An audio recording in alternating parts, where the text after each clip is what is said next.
बिस्मिल्लाहिर्रहमानिर्रहीम। अस्सलाम वालेकुम नाज़रीन, आप यूट्यूब चैनल देख रहे हैं। मैं इमरान ख़ान हूँ।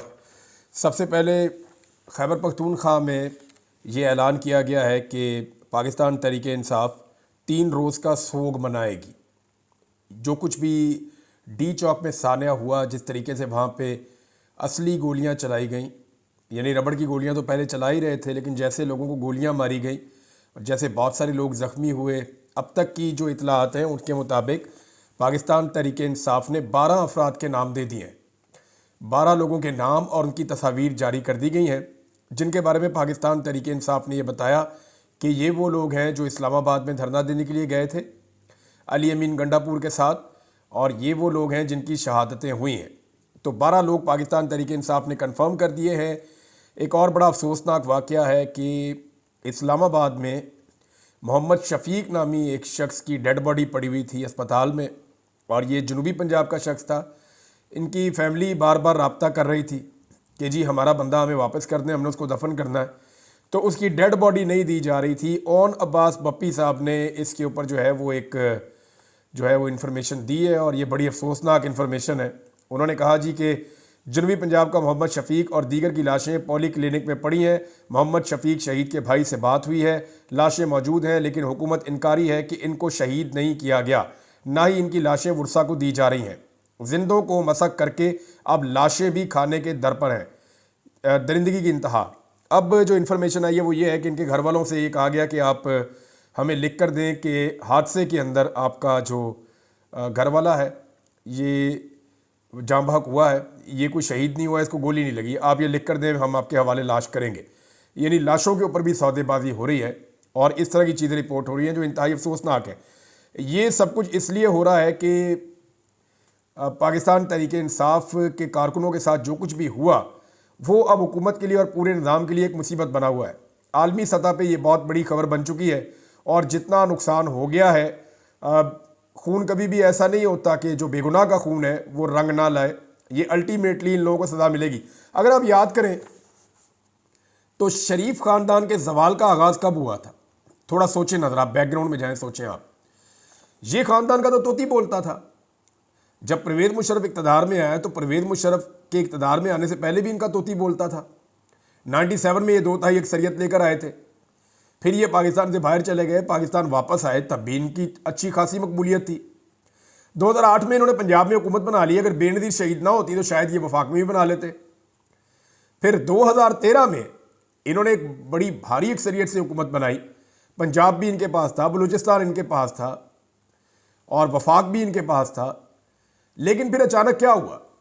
जब सान्या मॉडल टाउन में मासूम शहरियों को गोलियां मारी गईं, और उसकी जिम्मेदारी इसी खानदान की है, उसके बाद इनके जवाल का आगाज़ हो गया था। अगर आप गौर करें तो 2014 में जो इन्होंने मॉडल टाउन का सान्या किया, उसके बाद से इस खानदान का जवाल शुरू हुआ। उसके बाद इनके स्कैंडल भी निकलना शुरू हो गए। उसके बाद जो इन्होंने दुनिया में दौलत छुपाई हुई थी वो चीज़ें निकलना शुरू हो गई। लोगों के दिल में इनकी इज्जत ख़त्म होना शुरू हो गई। तो जो बेगुनाह का खून होता है ना, वो रायगा नहीं जाता, वो आपको कीमत चुकानी पड़ती है, जो मर्जी आप कर लें। तो ये जो इतने सारे लोग वहाँ पे शहीद हुए हैं, जो लोग रिस्पॉन्सिबल हैं, जिन्होंने गोली चलाने का हुक्म दिया, या जिन लोगों ने गोलियां चलाई और मासूम शहरियों को मार दिया, ये तो धोखा देकर मारने वाली बात है ना, जिसको पंजाबी में कहते हैं वसा के मारे। कि दिन के टाइम उन्हें कहा गया ठीक है जी आप आ गए, कोई बात नहीं, पुरअमन रहे, आपके ऊपर कोई गोली नहीं चलेगी, और जैसे ही अंधेरा हुआ तो लाइटें बंद करके हर तरफ से गोलियां चलानी शुरू कर दी, और वहाँ पे लाशों के ढेर लग गए। ये बड़ी बदकिस्मती है पाकिस्तान की कि धोखा देकर पाकिस्तानियों का कत्लेआम हुआ है। इसको एक सान्या ही कहा जा सकता है, ये बहुत बड़ा सान्या है। गायबाना नमाज जनाजा आज के दिन में अदा की जाएगी पाकिस्तान तहरीक-ए-इंसाफ़ के इन कारकुनों की। ये 12 कारकुन हैं जिनके नाम सामने आ गए हैं। तहरीक-ए-इंसाफ़ बड़ी तेज़ी से अपना डाटा कंपाइल कर रही है। डाटा में 4 चीज़ें इकट्ठी की जा रही हैं। नंबर 1, कितने लोग शहीद हुए हैं जिनकी डेड बॉडीज अब तक रिकवर हुई हैं। कितने लोग ऐसे हैं जो ज़ख्मी हुए हैं, क्योंकि ज़ख्मियों में बहुत सारे ऐसे ज़ख्मी हैं जिन्हें गोली ज़रूर लगी, लेकिन वो इस्लामाबाद के किसी अस्पताल में नहीं गए, इसलिए इस्लामाबाद के अस्पतालों में उनका डाटा मौजूद नहीं है। लेकिन इस्लामाबाद के डॉक्टर्स के मुताबिक 50 से ज़्यादा सर्जरियां उन्होंने की हैं और लोगों के जिस्मों में से गोलियां निकाली हैं। यानी 50 से ज़्यादा ऐसे ज़ख्मी उनके पास आए हैं जिनके अंदर से उन्होंने रियल बुलेट्स निकाली हैं, और वो वहाँ पे उनका इलाज हुआ है 26 तारीख की रात को। तो ये डॉक्टर ने ये तो कंफर्म किया। यानी 50 से ज़ायद ऐसे हैं जिन्होंने इस्लामाबाद से इलाज करवाया, और बहुत सारे ऐसे हैं जिन्हें गोली लगी और उन्होंने आर्जी मरहम पट्टी की वहीं पे मौके पे, और वो वहाँ से अपने इलाकों को निकल गए। अब तहरीक इंसाफ उनका भी डाटा इकट्ठा कर रही है। नंबर 1 शोधा, नंबर 2 जो ज़ख्मी है, नंबर 3 जो लोग लापता हैं। अब लापता होने वालों के हवाले से 2 किस्म की चीज़ें हो सकती हैं। नंबर 1, या तो वो लोग लापता हैं जो शहीद हो गए और उनकी डेड बॉडी कहीं गायब कर दी गई या गायब हो गई। नंबर 2, वो लापता हो सकता है जिनको उठा के जबरी तौर पे गुमशुदा कर दिया गया, जैसा कि पहले पाकिस्तान में बहुत सारे लोगों को जबरी तौर पे गुमशुदा किया जाता रहा है। शाकिर एवान इस वक्त एक जर्नलिस्ट हैं, वो जबरी तौर पे लापता हैं। उन्हें उनके घर से पुलिस ने और FIA ने जाके नामालूम अफराद के साथ रेड करके उनको उठाया था। अब या तो वो पुलिस के पास होना चाहिए था या उनको होना चाहिए था कि FIA के पास, लेकिन वो दोनों के पास नहीं है। तो वो गए कहाँ? यानी मैं समझता हूँ कहाँ गए, क्योंकि मैं भी वहीं गया था। ये इंसान को गायब कर देती है एजेंसियाँ और ले जाके अकूबत खानों के अंदर डाल देती हैं और वहाँ जो है उनको टॉर्चर किया जाता है। अब शाकिर एवान साहब जो हैं उनके बारे में कुछ पता नहीं चल रहा। अजहर सिद्दीक साहब ने उनका केस लगाया हुआ है और आज हाई कोर्ट के अंदर उनकी सुनवाई है, लाहौर हाई कोर्ट में, और जितने भी वहाँ पे कोर्ट रिपोर्टर्स हैं वो सारे इकट्ठे होकर जाएंगे। ना सिर्फ अदालत में जाएंगे बल्कि हमने आपस में ये भी तय किया कि रिपोर्टर्स चीफ जस्टिस के कमरे में भी जाएं, उनकी अदालत में जाके उनसे रिक्वेस्ट करेंगे, जनाब हमारा एक साथी है, जर्नलिस्ट है, आज वो उठाया गया, कल हम में से कोई और उठाया जाएगा, हम सिर्फ कवरेज करने के लिए आते हैं, ये कोई हमारा गुनाह तो नहीं है। अगर उसने कोई गैर कानूनी या गैर आईनी बात की है तो उसका मुकदमा दर्ज किया जाए। ये नहीं हो सकता कि आप बंदा उठाएं और उठा के गायब कर दें। ये मुल्क में कोई कानून है या नहीं है, ये बात जो है वो चीफ जस्टिस के सामने रखी जाएगी। इस्लामाबाद के जो सहाफ़ी हैं उनसे भी मैंने दरख्वास्त की है कि आप चीफ जस्टिस ऑफ पाकिस्तान के सामने ये बात रखें। देखिए, मुतीउल्लाह जान साहब का सामने आ जाना बड़ा खुशाइंद है। मुतीउल्लाह जान ने सामने आने के बाद भी वही बात की है, और वो बात जो है असल बात भी वही है और बड़ी इंपॉर्टेंट बात है। मुतीउल्लाह जान ने कहा, जो उनका पहला बयान है कि PTI के शहीद कारकुनान को इंतज़ामिया छुपा रही थी, इस पर मैं काम कर रहा था, इसीलिए मुझे उठाया गया, लेकिन हम बिल्कुल नहीं डरेंगे, इदारों की साख को तबाह किया जा रहा है। ये मुतीउल्लाह जान साहब का पहला स्टेटमेंट है। अब यही काम शाकिर एवान साहब कर रहे थे, लेकिन वो मंजर आम पे नहीं आए। मुतीउल्लाह जान साहब क्योंकि इस्लामाबाद में है और उनकी बहुत पहचान है, बड़े ज़ोरदार तरीके से सहाफ़ियों ने भी, पाकिस्तान के अंदर पाकिस्तान के बाहर, सब ने हमने मिलकर आवाज़ उठाई और रियासत के ऊपर इतना दबाव पड़ा कि उन्हें मंजर आम पे लाना पड़ गया। अब शाकिर एवान क्योंकि लाहौर में है और उनके लिए उस ज़ोरदार तरीके से आवाज़ नहीं उठ रही, तो मेरी सबसे गुजारिश है, फॉर गॉड सेक, ये कल को आग आपके दरवाजे पे आनी है, ये आप सारे भी उठाए जाएंगे बारी बारी, आप सबको भी मार पड़ेगी बारी बारी, आप सबके साथ यही जुल्म होगा बारी बारी। लिहाजा मेहरबानी करें और शाकिर महमूद एवान साहब के बारे में भी उसी ज़ोर से आवाज़ उठाएं जैसे मुतीउल्लाह जान साहब के बारे में उठाई है, और उनको भी इसी बात की सज़ा दी जा रही है कि जो खबरें मुतीउल्लाह जान साहब ढूंढ रहे थे उन खबरों को आगे पहुँचाने में और अपनी तरफ से खबरों पर तहकीकात करने में शाकिर महमूद एवान साहब का बहुत बड़ा किरदार था। अब एक और भी नादरीन खबर चल रही है। एक तो पूरी दुनिया के अंदर नमाज जनाजा अदा की जाएगी इन शोहदा की, और जो अपील की गई पाकिस्तान तहरीक इंसाफ की जानते शहबाज गिल साहब ने अपील की है कि तमाम यूरोप के अंदर, अमेरिका के अंदर जहाँ जहाँ पाकिस्तानी मौजूद हैं वो जुम्मे की नमाज के बाद गायबाना नमाज जनाजा अदा करें। जो शोहदा है डी चौक के, और उसके बाद उसकी वीडियो बना के वो उसके ऊपर प्रोटेस्ट करें और पूरी दुनिया को बताएं कि जनाब हमारे साथ क्या हुआ। तो एक तो ये काम हो रहा है। दूसरा, खैबर पख्तूनख्वा की असम्बली ने 3 रोज़ा सोग का ऐलान किया है। पंजाब के अंदर भी देखें, अब ये बंदे किसके गैर कानूनी तौर पे गिरफ्तार हैं? पंजाब के।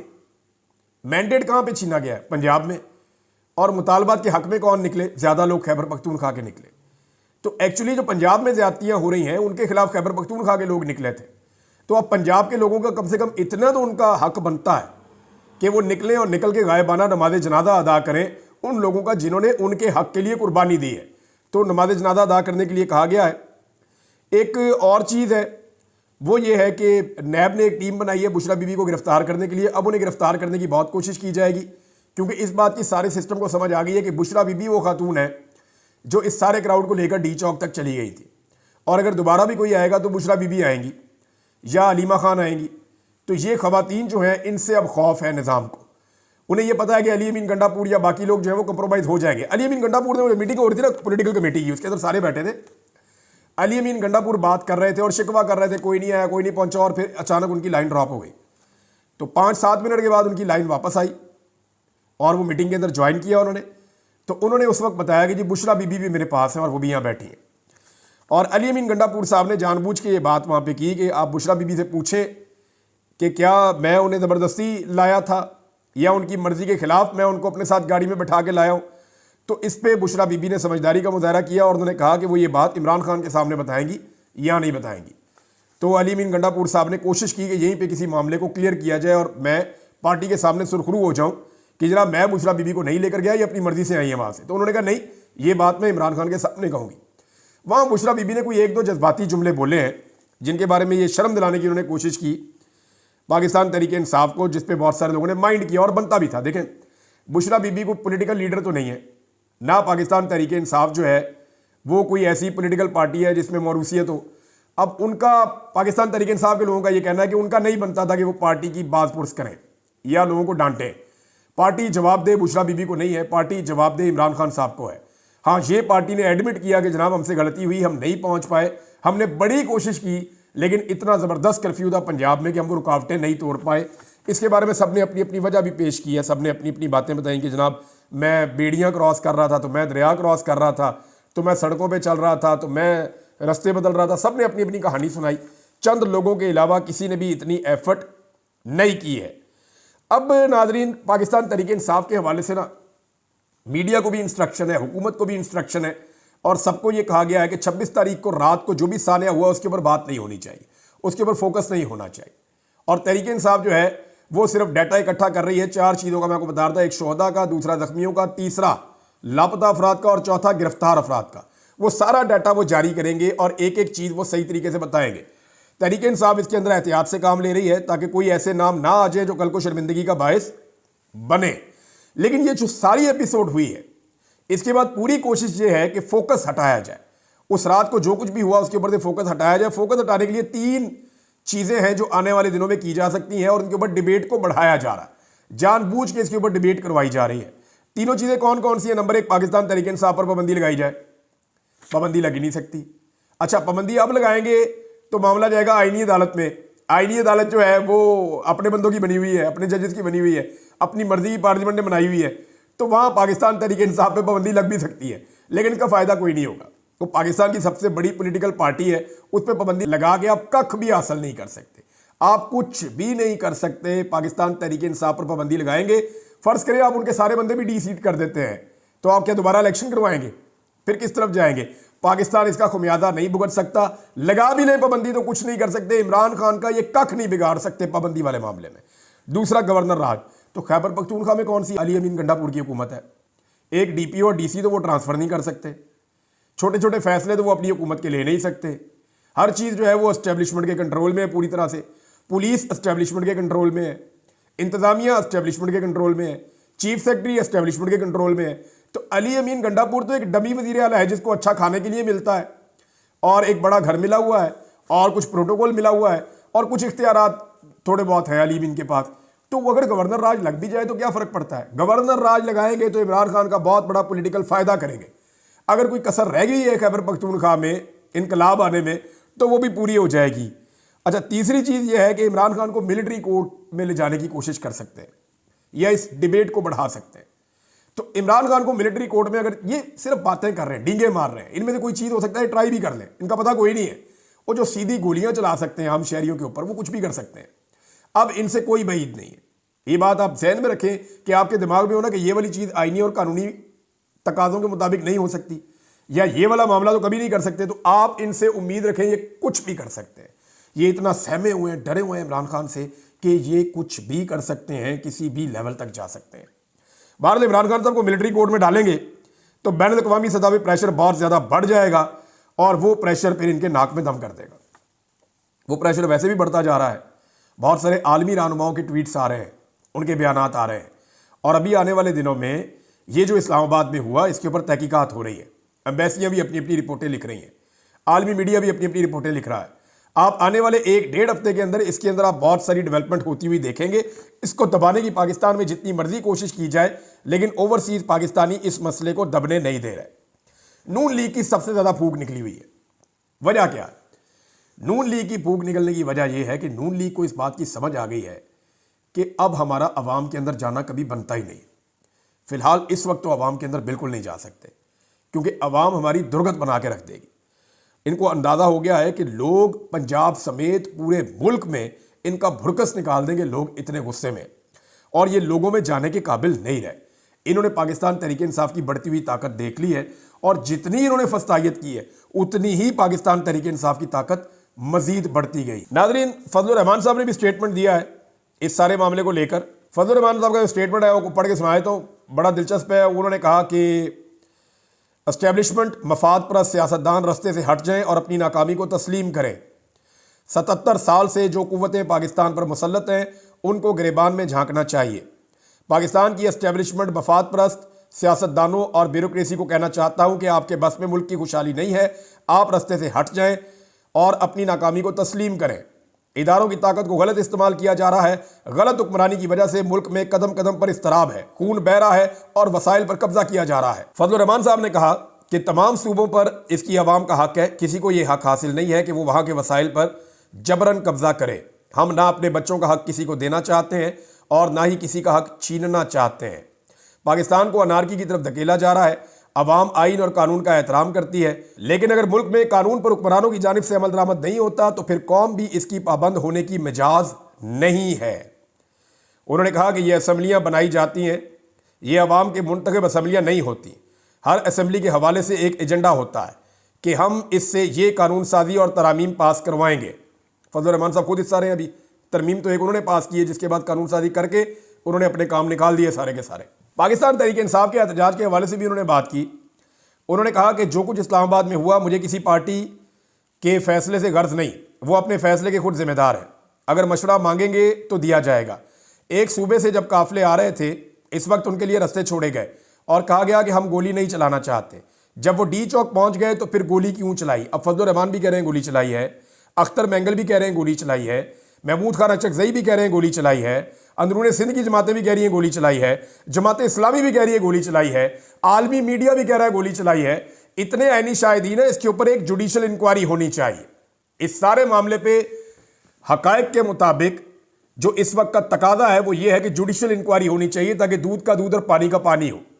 और जुडिशल इंक्वायरी के अंदर जो भी वहाँ पे जुडिशल ऑफिसर्स बैठे वो वहाँ पे मौजूद एहलकारों के इंटरव्यू लें, जो ऐनी शाहिदीन हैं उनके इंटरव्यू लें, जो डॉक्टर्स हैं उनके इंटरव्यूज़ लें, जितने वहाँ पे मौजूद थे सहाफ़ी उनके भी इंटरव्यूज़ लें, और जो वहाँ इलाके के रहने वाले लोग हैं, मकीन हैं, उनके भी इंटरव्यू लिए जाएं और ज़ख्मियों के भी इंटरव्यू लिए जाएं, ताकि पता चले कि कितनी गोली चली और किसने गोली चलाई और कितने लोग गायब हैं।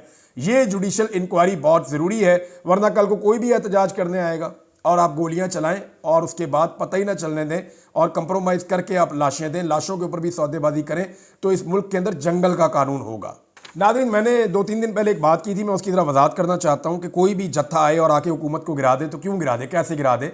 मैंने ये कहा था कि पाकिस्तान तहरीक इंसाफ के बाद तो बहुत बड़ा मैंडेट है। देखें, जो भी पोलिटिकल पार्टी होती है उसको वोट पड़ते हैं और एक वोट की भी बड़ी अहमियत है और उसका भी एहतराम है। लेकिन जिस पार्टी के पास इतनी मेजॉरिटी नहीं है कि वो हुकूमत बनाए, तो वो हुकूमत गिराने के लिए कैसे आ सकती है? 2 सीटों के साथ, 1 सीट के साथ कोई हुकूमत गिराने नहीं आता। यहां 180 सीटों पे डाका पड़ा है। मैं इस नुक्ता नज़र से कह रहा था कि इनका एहतजाज बहुत जस्टिफाइड है। इन्होंने सारे दरवाजे खटखटाए हैं, कोई दरवाज़ा नहीं खुला, तो फिर ये आए हैं अवाम की अदालत को लेकर कि जनाब हम अपना केस यहां पर लेकर जाएंगे, और यहां पर भी गोलियां चल गई हैं। अब तक के लिए इतना ही। अपना ख्याल रखिएगा, अपने इस चैनल का भी। अल्लाह हाफ़िज़।